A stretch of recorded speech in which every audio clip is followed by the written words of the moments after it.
Well, thank you, Ruth. There are lots of jokes about after-lunch speakers, and they're all very rude, basically. So I'm not going to say any of that. But basically, it's considered that if you speak after lunch, you just speak in front of a sleeping audience. That is the last thing that it wants to do, is to listen to somebody. But anyway, I'll do my best. I mean, it's a bit confusing for me, it's always a bit confusing to be in front of an audience of bloggers or to attend a gathering of bloggers, because bloggers are supposed to be hidden. I mean, bloggers usually have write under other names or nicknames, so you don't know who they are exactly. Sometimes they're even very secretive, especially if you work in the European Commission and if you want to write a proper good blog about the European Commission, you certainly do it under some secret name from some internet cafe. And then you will have a very, very successful blog, because everybody will want to know who the hell is that person who is the mole inside the Commission. And that's why when I see so many bloggers, it reminds me a little bit of this. Have you seen this clip? The older generation definitely have. Michael Jackson, the Thriller. When you get suddenly lots of bodies coming from all sorts of places under the ground, and you say, "Oh God, what are these people?" And but then suddenly, all of them start producing the most fantastic, coordinated and harmonized movement and dance, and the greatest sort of pop performance in the world, probably. So, at the beginning of such sessions, I always feel a little bit like that. Not like Michael Jackson, don't expect me to dance.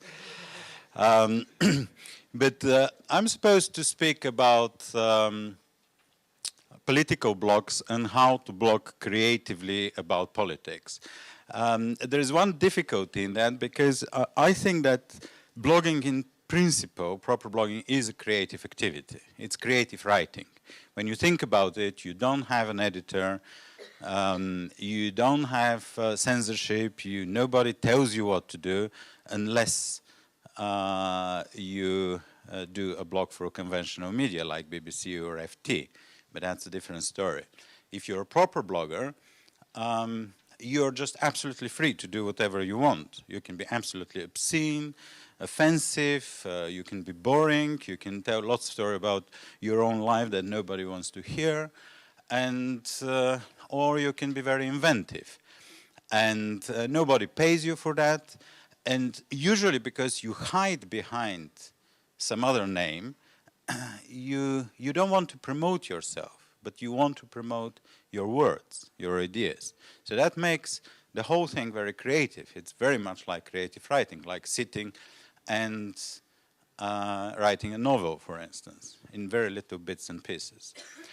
Of course, bloggers have an odd image. The first time when I started sort of writing my blog, and I tried to find some tips about bloggers and blogging, and I found this picture which basically says that bloggers were invented 300 AD, and they were famous for having sort of not very smart haircuts. That's not exactly the word that's used there, and that they were not very lucky with girls. And I hope that only the very young among you can read exactly what it says. And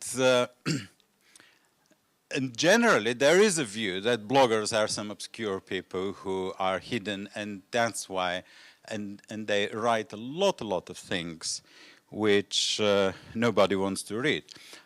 Roughly around the same time, I bumped into a statement in New York Times, which is based on a famous Churchill saying about the Battle of Britain, that never in the field of human conflict was so much old by so many to so few.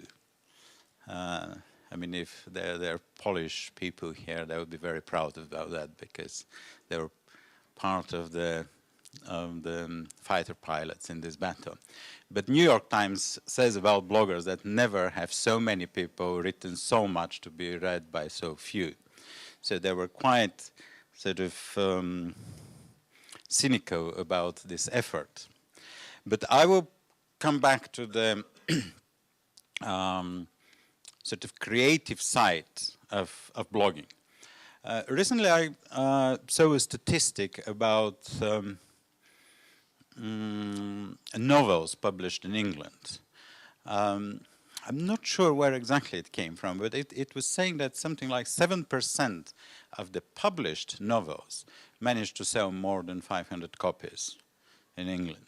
So that means, and for every single copy, I mean, I can assure you that every second person in England is writing novels. And you can imagine how much has been written in terms of novels and proper creative writing to produce few Booker Prize winners and few great novels every year, or every few years even. So the fact that a lot of people write and not so many are reading what they're writing, it doesn't mean anything. What is important is who reads your blog and what happens after your blog is read. And because I have to say something about creative, blogging creatively about politics, we have to find some other definition of what creativity in blogging is. Some definition that is different from the normal creative writing, which I believe covers all kinds of blogging, so something more specific. And I think that the real creativity about blogging comes from the ability of people to pick an idea, to pick something that is somewhere. Not so much to sit in front of the computer and sort of express in a very unique way your feelings or your emotions, or to write a whole story, but to find something that's already there. And when somebody says that bloggers are actually have very little influence, and then I'm recently, in the last few days or couple of months probably, I'm thinking about one story.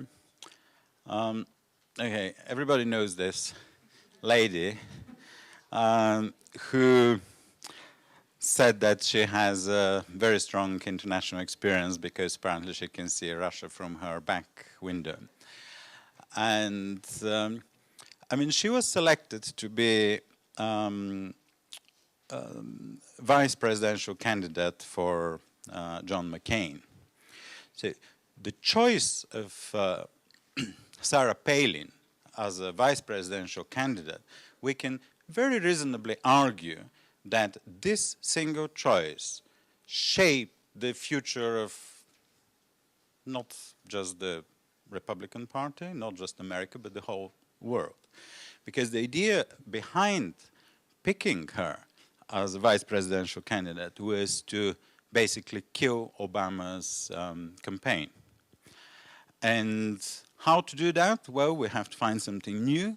We have to find somebody who is different, somebody who is either from some minority or a woman who is young, who is ordinary, and all these kind of things that suddenly the governor of Alaska fit exactly this explanation. And the McCain team said, well, that's the solution. And for a couple of weeks, many people believed that that was the solution.